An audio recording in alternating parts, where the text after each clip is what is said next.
दिल्ली छावनी के श्मशान घाट पर उस दोपहर अजीब सी खामोशी थी। आसमान में सूरज तो था, लेकिन उसकी रोशनी में कोई गर्माहट नहीं थी। लकड़ियों के जलने की चटक चटक आवाज के बीच सुलगती हुई चिता से निकलता गाढ़ा धुआं आसमान की तरफ उठ रहा था। उस धुएं के पीछे किसी का पूरा संसार राख में तब्दील हो रहा था। अवनी वहीं जमीन पर बैठी थी। उसके शरीर में जैसे जान ही नहीं बची थी। उसकी सफ़ेद सूती साड़ी का पल्लू धूल में सना हुआ था। हाथों की हरी कांच की चूड़ियां कुछ ही घंटे पहले श्मशान के मुहाने पर बेरहमी से तोड़ दी गई थीं, जिनकी कतरने अभी भी उसकी कलाई पर खरोच के निशान छोड़ गई थीं। माथे की वो लाल बिंदी, जिसे वो अपनी जिंदगी का सबसे बड़ा गहना मानती थी, उसकी माँ ने एक झटके में अंगूठे से पोंछ दी थी। लेकिन अवनी के गले में एक चीज़ अभी भी महफूज थी, कैप्टन कबीर रायचौधरी का मिलिट्री डॉग टैग। वह छोटा सा धातु का टुकड़ा, जिस पर कबीर का सर्विस नंबर और ब्लड ग्रुप लिखा था, अवनी की छाती से चिपका हुआ था। जब जब हवा का कोई ठंडा झोंका आता, वो धातु उसकी त्वचा को छूती और उसे एहसास कराती कि कबीर भले ही पंचतत्व में विलीन हो रहे हों, लेकिन उनकी धड़कनें इस टैग के जरिए अभी भी अवनी के पास थीं। अवनी का 8 महीने का पेट उसके इस भारी दुख को और ज्यादा थका रहा था। भीतर पल रहा बच्चा रह रहकर करवट बदल रहा था, जैसे वो भी अपनी माँ के सीने में उठ रहे तूफान को महसूस कर पा रहा हो। कबीर सिर्फ 27 साल के थे।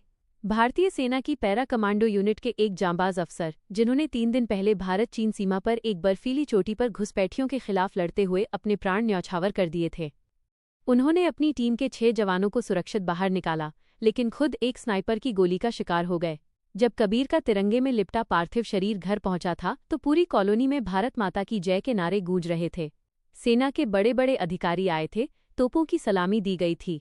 लेकिन जैसे ही अंतिम संस्कार खत्म हुआ और लोग अपने अपने घरों को लौटे, वो सारा सम्मान, वो सारी हमदर्दी श्मशान के धुएं के साथ ही हवा में गायब हो गई। शाम ढलते ढलते जब अवनी अपने माता पिता के घर पहुंची, तो उसका पैर भारी हो चुका था। वो घर, जिसे कबीर ने अपनी पहली बड़ी पोस्टिंग के बाद पाई पाई जोड़कर खरीदा था, आज अजीब सा लग रहा था। बैठक में कबीर की एक बड़ी सी तस्वीर रखी थी, जिस पर गेंदे के फूलों का हार चढ़ा था। घर के भीतर अगरबत्ती की महक, बासी चाय के कप और मेहमानों के जूतों से आई मिट्टी की गंध घुली हुई थी। अवनी एक कोने में चुपचाप खड़ी थी, उम्मीद कर रही थी कि कोई आकर उसे संभालेगा, कोई उसके आंसू पोंछेगा। लेकिन वहां माहौल कुछ और ही था। सोफे पर अवनी की छोटी बहन पीहू बैठी थी, जो अपने महंगे स्मार्टफोन की स्क्रीन पर उंगलियां चला रही थी। उसके चेहरे पर दुख का एक कतरा भी नहीं था। उसके बगल में उसका पति, मानव मल्होत्रा, बैठा था। मानव दिल्ली का एक बड़ा बिजनेसमैन था, या कम से कम वो खुद को ऐसा ही दिखाता था। उसने रेशमी कुर्ता पहन रखा था, हाथ में सोने की घड़ी चमक रही थी और चेहरे पर एक अजीब सा घमंड था। वो रास्ते भर अपनी लग्जरी गाड़ी केएस बड़ी ई और श्मशान की गर्मी की शिकायत करता आया था। अवनी की माँ उमा रसोई से गरम गरम कचौड़ियाँ और सब्जी लेकर आईं और मानव के सामने टेबल पर सजा दी। उन्होंने अवनी की तरफ देखा तक नहीं। उमा ने मानव की थाली में कचौड़ी रखते हुए बड़े लाड़ से कहा, मानव बेटा, तुम सुबह से बहुत परेशान हो गए। उस श्मशान में कितनी धूल और धुआं था। तुम्हारी तबीयत न खराब हो जाए, इसलिए मैंने तुम्हारी पसंद की हींग वाली कचौड़ियाँ बनाई हैं। थोड़ा खा लो। मानव ने चाय का घूंट लिया और चेहरे पर शिकन लाते हुए बोला, मम्मी जी, सच बताऊं तो ऐसे माहौल में मेरा दम घुटता है। कबीर फौजी थे, उनका काम ही था बॉर्डर पर जाना। लेकिन इस तरह अचानक चले जाने से पूरे परिवार का शेड्यूल बिगड़ जाता है। कल सुबह मेरी सिंगापुर की कंपनी के क्लाइंट्स के साथ एक बहुत बड़ी डील है। मुझे चैन की नींद चाहिए ताकि सुबह मेरा दिमाग फ्रेश रहे। अवनी ने जब ये सुना तो उसके पैर ठिठक गए। उसने कांपती हुई आवाज में कहा, माँ, आज कबीर की चिता ठंडी भी नहीं हुई है। अभी श्मशान से उनकी अस्थियां भी नहीं चुनी गई हैं और घर में कचौड़ियां बन रही हैं। बिजनेस की बातें हो रही हैं। तभी मेज पर बैठे अवनी के पिता सतीश ने जोर से अपना गिलास पटका। उनकी आवाज में बेटी के प्रति कोई ममता नहीं थी, बल्कि एक अजीब सी कड़वाहट थी। उन्होंने कहा, अवनी, बस कर अब। पूरा दिन तेरा रोना धोना देखा है हमने। अब क्या हम भूखे मर जाएं? कबीर चला गया, उसका हमें भी दुख है, लेकिन जो जिंदा हैं उन्हें तो अपना पेट पालना है ना। मानव यहाँ आया है, वो हमारा दामाद है, उसकी सुख सुविधा देखना हमारा फर्ज है। पीहू ने मोबाइल से नजरें हटाए बिना कहा, हाँ दीदी, तुम हमेशा ओवर रिएक्ट करती हो। फौजी की पत्नी हो, थोड़ा मजबूत बनो। और वैसे भी मम्मी ने जो फैसला किया है उसे चुपचाप मान लो, फालतू का ड्रामा मत करो। अवनी ने हैरान होकर अपनी बहन को देखा। फैसला? कैसा फैसला? उमा ने अपनी साड़ी का पल्लू ठीक किया और बिना किसी हिचकिचाहट के अवनी के 8 महीने के पेट की तरफ देखते हुए कहा, देख अवनी, बात सीधी सी है। पीहू और मानव मुंबई से आए हैं। मानव की कल जो मीटिंग है उसके लिए उसे एक शांत और बड़ा कमरा चाहिए। इस घर का जो मास्टर बेडरूम है जिसमें तू और कबीर रहते थे। माँ ने अपनी बात पूरी करते हुए जिस ठंडेपन से मास्टर बेडरूम की चाबी मानव की तरफ बढ़ाई, उसने अवनी के दिल के बचे खुचे हिस्सों को भी पत्थर बना दिया। वो मास्टर बेडरूम सिर्फ एक कमरा नहीं था, उस कमरे की दीवारों का रंग कबीर ने खुद चुना था।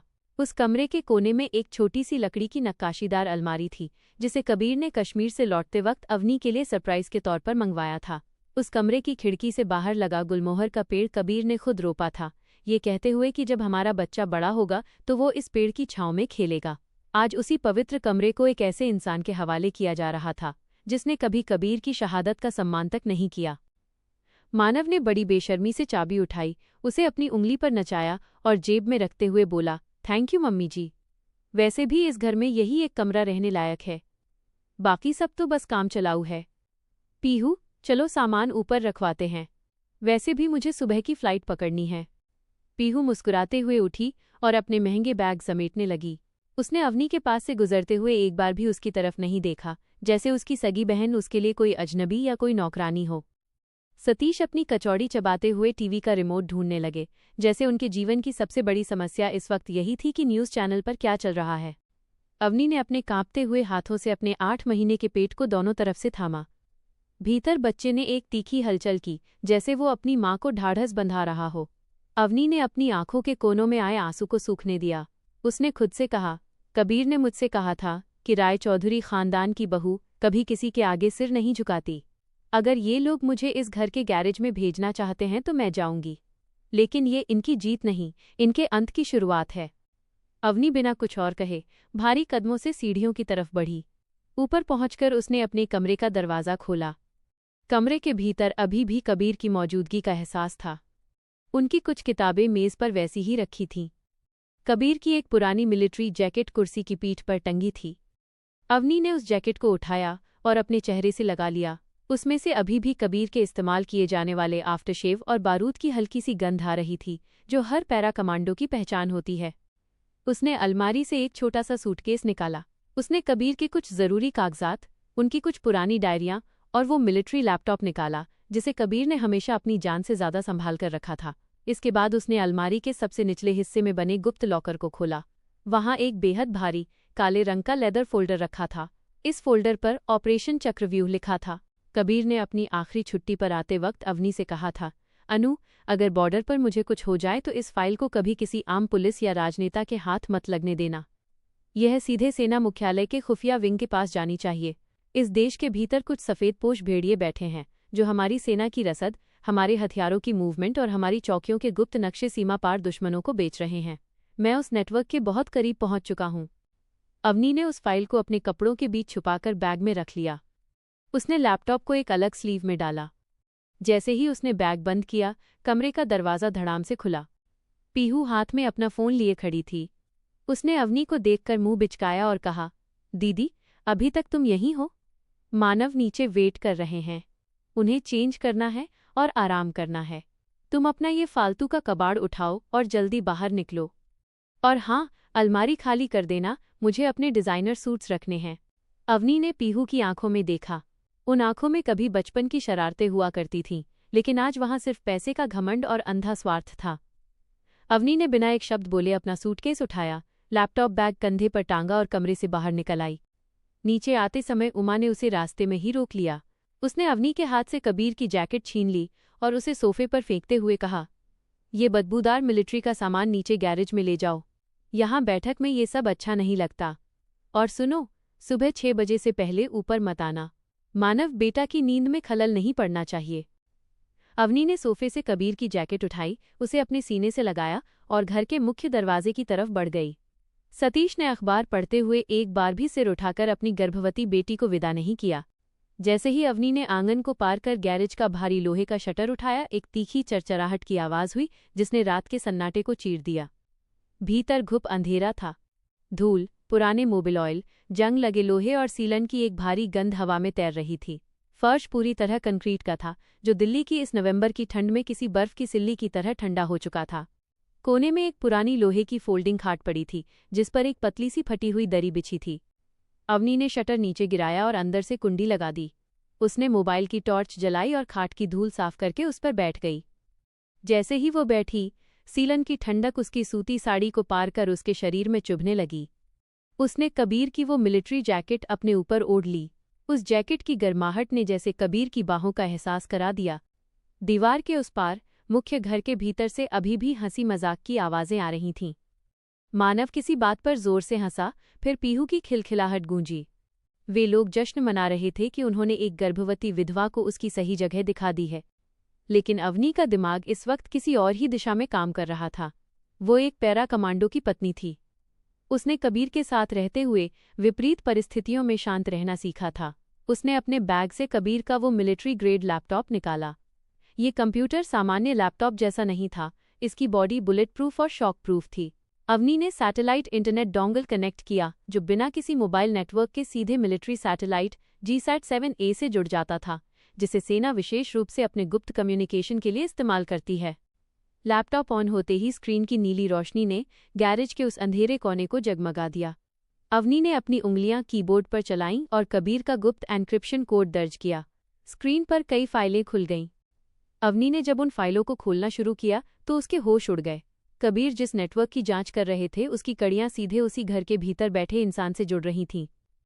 मानव मल्होत्रा की कंपनी मल्होत्रा लॉजिस्टिक्स के पास भारतीय सेना के उत्तरी कमान नॉर्दर्न कमांड को रसद और भारी सामान सप्लाई करने का ठेका था।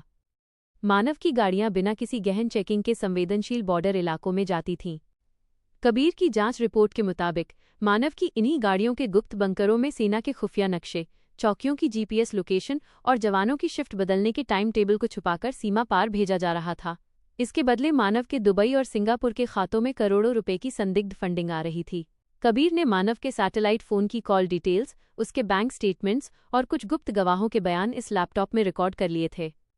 सबसे भयानक बात यह थी कि 3 दिन पहले जिस बर्फीली चोटी पर कबीर की टीम पर हमला हुआ था, उस चौकी की सटीक लोकेशन भी मानव की कंपनी के एक सर्वर से ही लीक की गई थी। यानी कबीर की मौत का सीधा जिम्मेदार कोई और नहीं बल्कि खुद मानव मल्होत्रा था। अवनी का खून खौल उठा। उसकी आंखों से जो आंसू निकले वे अब दुख के नहीं बल्कि प्रतिशोध की आग के थे। उसने सीधे सेना मुख्यालय के directorate of military intelligence DMI के chief lieutenant general VK Bakshi के पर्सनल और एनक्रिप्टेड सिक्योर पोर्टल को खोला। जनरल बख्शी कबीर को अपने सगे बेटे की तरह मानते थे और उन्होंने ही कबीर को इस मिशन पर लगाया था। अवनी ने बिना देर किए एक विस्तृत संदेश टाइप किया। आदरणीय जनरल बख्शी सर, मैं अवनी राय चौधरी बोल रही हूँ, कैप्टन कबीर की पत्नी। कबीर अब इस दुनिया में नहीं है, लेकिन उनका मिशन अधूरा नहीं रहा। जिस गद्दार की तलाश में कबीर ने अपनी जान दी, वो इस वक्त मेरे ही घर के भीतर कबीर के ही मास्टर बेडरूम में सो रहा है। मानव मल्होत्रा ने कबीर की शहादत का फायदा उठाकर मेरे माता पिता के साथ मिलकर मुझे और मेरे 8 महीने के होने वाले बच्चे को घर के गैरेज में फेंक दिया है। कबीर के लैपटॉप की सभी फाइलें और ऑपरेशन चक्रव्यूह की मूल चार्जशीट मेरे पास सुरक्षित है। मानव कबीर के सरकारी फंड को हड़पने और सुबह देश से भागने की फिराक में है। मुझे और मेरे बच्चे को अपनी जान का खतरा है सर। कबीर ने देश के लिए अपना खून दिया, अब मुझे सेना से न्याय चाहिए। अवनी ने सेंड बटन पर क्लिक कर दिया। स्क्रीन पर एक छोटा सा प्रोग्रेस बार चला और कुछ ही सेकंड में लिख कर आया, डेटा सफलतापूर्वक कर्नल इन चीफ के सुरक्षित सर्वर पर स्थानांतरित कर दिया गया है। अवनी ने लैपटॉप बंद किया, उसे बैग में रखा और कबीर की जैकेट को कसकर ओढ़ लिया। अब रात के करीब 3 बज चुके थे। बाहर हवा और सर्द हो चुकी थी, लेकिन अवनी के दिल के भीतर एक ऐसी आग जल रही थी जो किसी भी ठंड को भस्म कर सकती थी। उधर मुख्य घर के भीतर शानदार बेडरूम में मानव मल्होत्रा वाइन का गिलास हाथ में लिए बेड पर लेटा था। पीहू अलमारी में अपने कपड़े जमाते हुए कह रही थी, मानव, सुबह की मीटिंग के बाद जब तुम्हें कॉन्ट्रैक्ट मिल जाएगा तो हम साउथ दिल्ली में एक नया बंगला खरीदेंगे। इस पुराने घर को बेच देंगे। वैसे भी अवनी का जो बच्चा होने वाला है उसका खर्च हम क्यों उठाएं? मम्मी कह रही थी कि कबीर की शहादत के बाद सरकार से जो करीब 1 करोड़ का फंड और जमीन मिलने वाली है, उसके पेपर्स पर कल ही अवनी के दस्तखत ले लेने चाहिए। मानव कुटिलता से हंसा। तुम बिल्कुल फिक्र मत करो पीहू, मैंने अपने वकील से पावर ऑफ अटॉर्नी के पेपर्स पहले ही तैयार करवा लिए हैं। सुबह नाश्ते के टेबल पर अवनी को बुलाएंगे। वो इस वक्त इतनी टूट चुकी है कि जो कहेंगे चुपचाप मान लेगी। अगर साइन नहीं करेगी तो बच्चे के इलाज और डिलीवरी का 1 रुपया भी नहीं दूंगा। इस ठंड में गैरेज में पड़ी है, सुबह तक उसकी सारी हेकड़ी वैसे ही शांत हो जाएगी। नीचे हॉल में सोफे पर लेटे सतीश और उमा भी इसी योजना में व्यस्त थे। सतीश ने करवट बदलते हुए कहा, सुनो, सुबह जब मानव बेटा उठे तो उनके लिए एकदम ताज़ा मलाई मार के चाय बनाना। अवनी को रात में ही बोल दिया था कि सुबह सामने ना आए।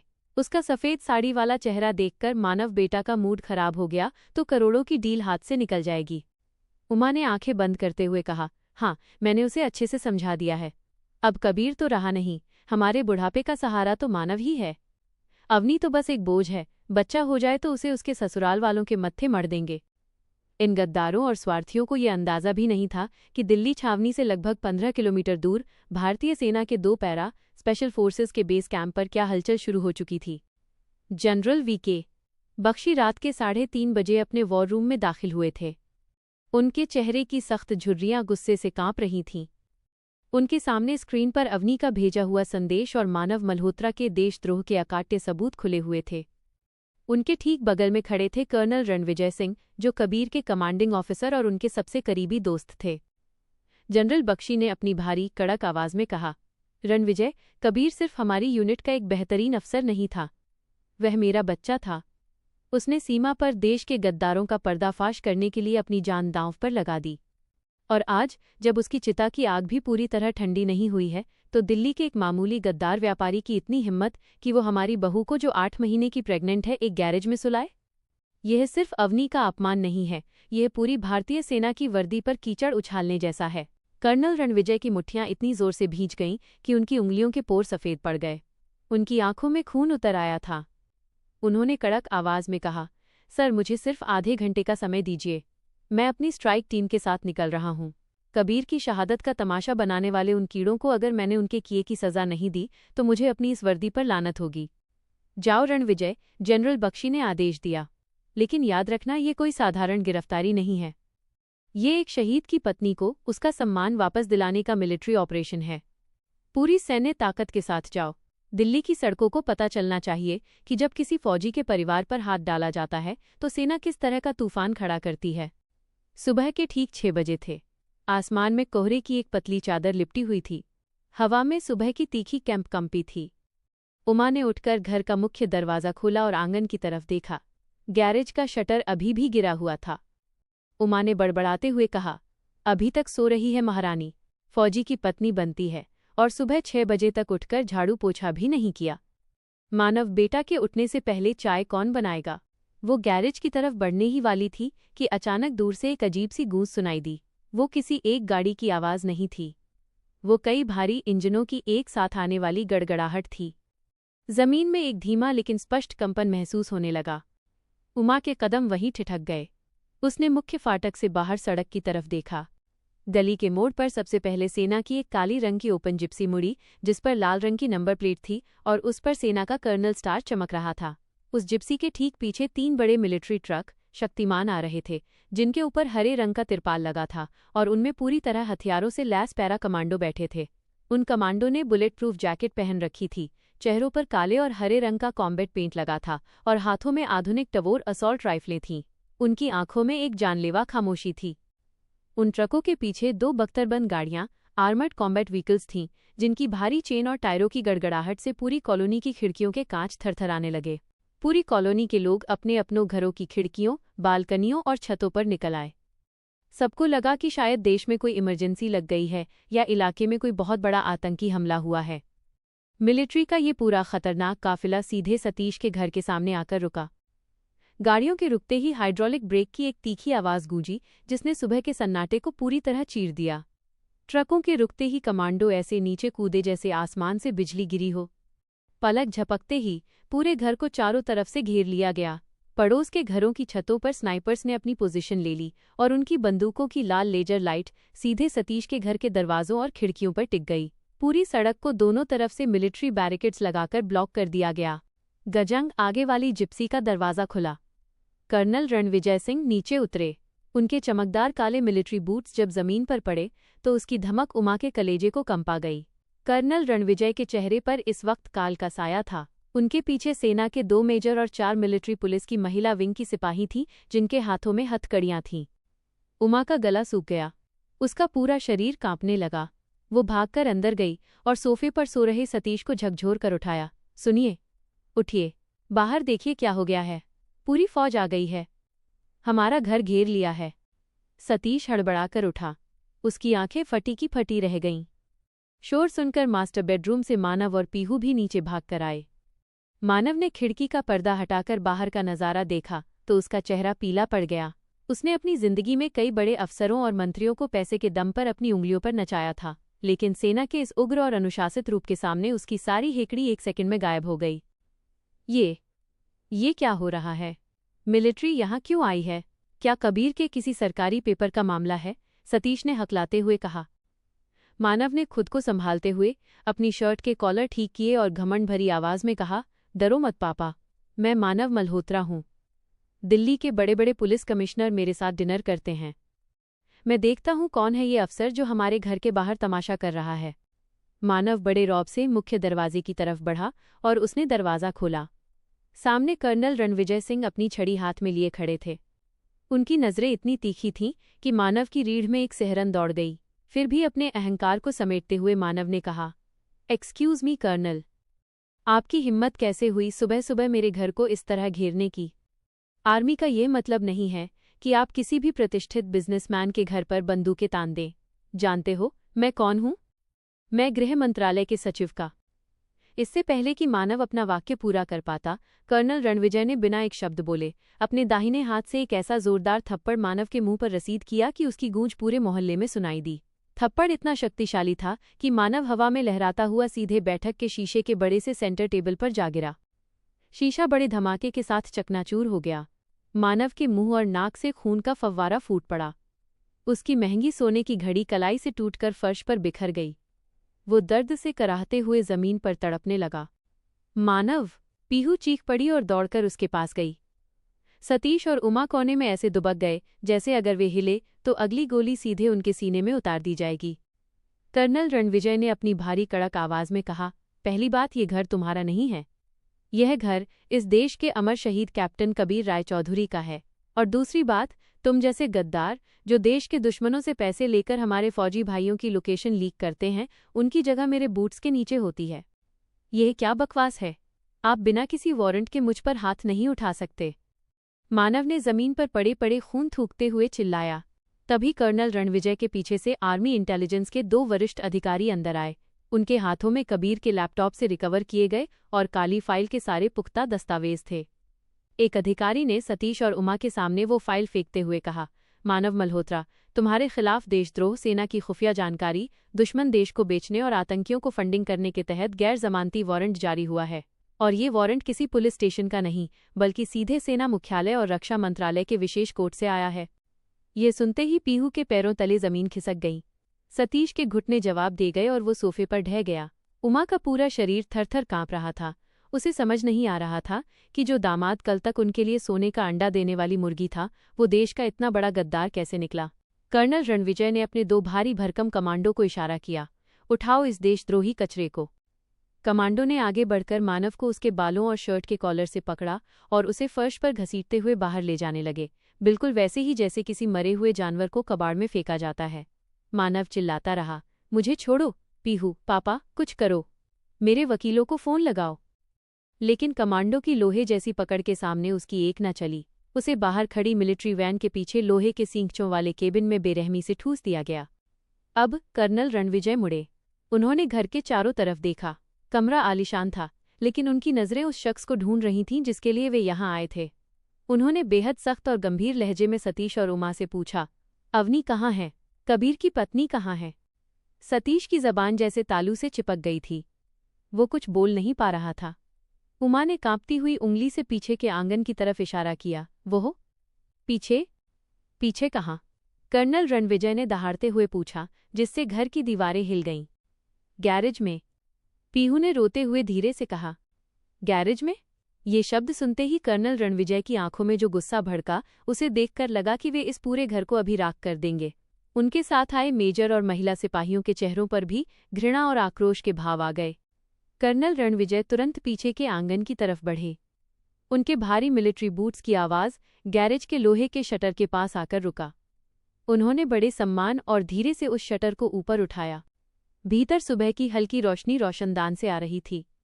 अवनी उसी लोहे की फोल्डिंग खाट पर बैठी थी। उसका चेहरा बिल्कुल शांत था, उसकी आंखों में कोई डर नहीं था। वो जानती थी कि उसके कबीर की सेना उसे कभी अकेला नहीं छोड़ेगी।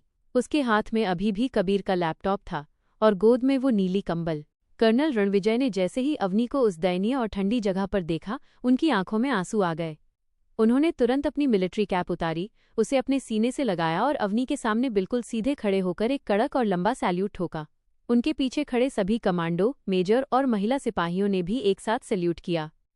वह दृश्य ऐसा था जिसे देखकर गैरेज की दीवारें भी जैसे सम्मान में झुक गई हों। भाभी सा। कर्नल रणविजय की आवाज़ भारी हो गई, उनका गला रुंध गया।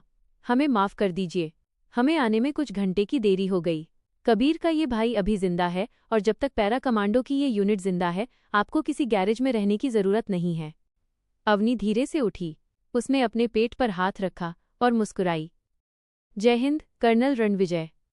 मुझे पता था आप आएंगे। कबीर हमेशा कहते थे कि पैरा कमांडो अपने भाई के परिवार को कभी पीछे नहीं छोड़ते।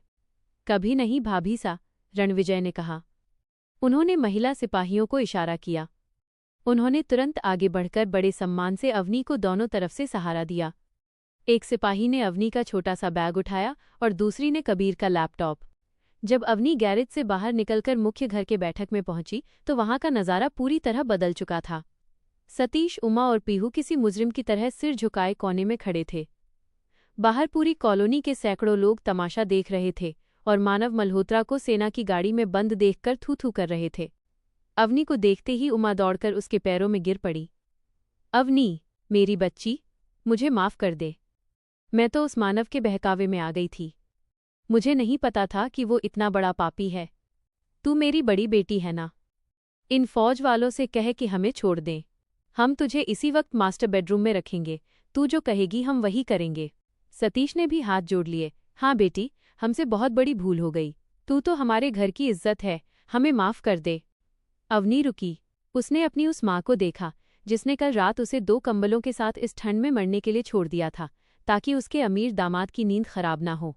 उसने अपने उस पिता को देखा जिसके लिए कबीर का किया गया सारा एहसान एक पल में खत्म हो गया था। अवनी ने बेहद ठंडे और शांत स्वर में कहा, माँ, जब कल रात मैंने आपसे कहा था कि नीचे बहुत ठंड है, मुझे सीलन से डर लग रहा है, तब आपने कहा था कि मर नहीं जाएगी तू। उस वक्त आपने अपनी बेटी को नहीं बल्कि देश के लिए शहीद हुए कैप्टन कबीर की पत्नी को उस कबाड़खाने में भेजा था। और पापा, आपने कहा था ना कि आप घर में तमाशा नहीं चाहते। देखिए, तमाशा तो अब शुरू हुआ है और इसकी गूंज बहुत दूर तक जाएगी। उसने कर्नल रणविजय की तरफ देखा। रणविजय, ये घर कबीर ने अपने खून पसीने की कमाई से सिर्फ मेरे लिए खरीदा था। इस घर के सारे कानूनी कागजात मेरे नाम पर हैं। मैं नहीं चाहती कि इस पवित्र घर में ऐसे लोग रहें जो देश के गद्दारों के टुकड़ों पर पलते हैं और जिनकी रगों में सिर्फ स्वार्थ का खून बहता है। कर्नल रणविजय ने पूरी गंभीरता से सिर हिलाया। उन्होंने सतीश, उमा और पीहू की तरफ देखा। उनकी आवाज़ में अब मौत जैसी ठंडक थी। आप लोगों के पास 2 रास्ते हैं।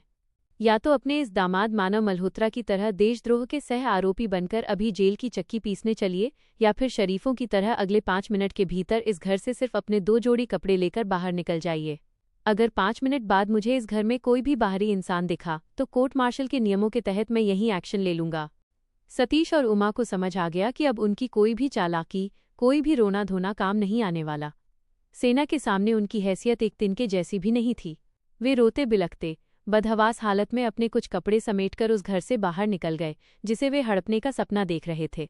पीहू भी अपने पति के काले कारनामों की वजह से पुलिस और कोर्ट के चक्कर काटने के लिए रोती हुई बाहर भागी। जब वे सड़क पर निकले तो कॉलोनी के उन लोगों ने उन पर थूका जो कल तक उनकी अमीरी की तारीफ करते थे। जब घर पूरी तरह गद्दारों से खाली हो गया तो कर्नल रणविजय खुद उस मेज़ के पास गए जहां कबीर की तस्वीर रखी थी। उन्होंने उस पर जमी धूल को अपने मखमली रुमाल से बड़े सम्मान से साफ किया। फिर उन्होंने उस तस्वीर को उठाया और बैठक की सबसे ऊंची और मुख्य दीवार पर टांग दिया जहां से कबीर पूरे घर को देख सकते थे। कर्नल रणविजय ने अवनी के सामने आकर कहा, भाभी सा, जनरल वीके बख्शी के आदेश पर सेना के डॉक्टरों की एक विशेष मेडिकल टीम 24 घंटे आपके साथ इसी घर में रहेगी। 2 महिला कमांडो आपकी सुरक्षा के लिए प्रवेश द्वार पर तैनात रहेंगी। कबीर के हिस्से का पूरा फंड, शौर्य चक्र का अलाउंस और उनकी पूरी पेंशन आज शाम तक आपके अकाउंट में ट्रांसफर कर दी जाएगी। और हाँ, अगले महीने राष्ट्रपति भवन में एक विशेष अलंकरण समारोह है जहां महामहिम राष्ट्रपति खुद कैप्टन कबीर राय चौधरी को मरणोपरांत इस देश का सर्वोच्च वीरता पुरस्कार शौर्य चक्र प्रदान करेंगे। आपको वहां पूरे सैन्य सम्मान के साथ मुख्य अतिथि के रूप में आमंत्रित किया गया है। अवनी ने दीवार पर लगी कबीर की मुस्कुराती हुई तस्वीर को देखा। कबीर वर्दी में सीधे खड़े थे। उनकी आंखों में वही चमक थी जो अवनी से पहली मुलाकात के वक्त थी। अवनी की आंखों से अब जो आंसू गिरे वे बेबसी के नहीं थे, वे उस गौरव और सम्मान के थे जो सिर्फ एक फौजी की पत्नी को ही नसीब हो सकता है। उसने अपने 8 महीने के पेट पर हाथ फेरा, जहां उसका बच्चा अब पूरी तरह शांत और सुरक्षित महसूस कर रहा था। उसने कबीर की तस्वीर की तरफ देखकर धीरे से कहा, कबीर, आपकी सेना ने अपना फर्ज निभा दिया। आपके बेटे को उसका हक मिल गया है। अब वो इस दुनिया में सिर उठाकर जी सकेगा। बाहर सुबह का सूरज अब पूरी तरह निकल चुका था। उसकी सुनहरी किरणें कबीर के घर पर ऐसे चमक रही थीं जैसे कुदरत खुद उस शहीद की शहादत को सलाम कर रही हो। सेना की गाड़ियां वापस लौट रही थीं, लेकिन इस बार वे न्याय की एक ऐसी मिसाल छोड़कर जा रही थीं जिसे यह समाज कभी भूल नहीं पाएगा। अवनी अब अकेली नहीं थी। उसके साथ कबीर की यादें, उसका होने वाला बच्चा और इस देश की पूरी फौज एक अभेद्य दीवार बनकर खड़ी थी। पूरी तरह से काल्पनिक है। इस कहानी के सभी पात्र, नाम, घटनाएं और स्थान लेखक की कल्पना पर आधारित हैं, जिनका किसी भी जीवित या मृत व्यक्ति, वास्तविक घटना या किसी भी संस्था से कोई संबंध नहीं है। यदि किसी के साथ ऐसी कोई समानता पाई जाती है तो वह मात्र एक संयोग होगा। इस कहानी का एकमात्र उद्देश्य मनोरंजन और एक सकारात्मक संदेश पहुंचाना है। अगर आपको ये कहानी दिल को छू लेने वाली और सच्ची देशभक्ति की भावना से भरपूर लगी हो तो हमारे चैनल को सब्सक्राइब जरूर करें। इस वीडियो को लाइक करें, अपने दोस्तों और परिवार के साथ शेयर करें और कमेंट सेक्शन में जय हिंद लिखना न भूलें। आपकी प्रतिक्रिया हमें ऐसी ही और बेहतरीन कहानियां लाने की प्रेरणा देती है। धन्यवाद।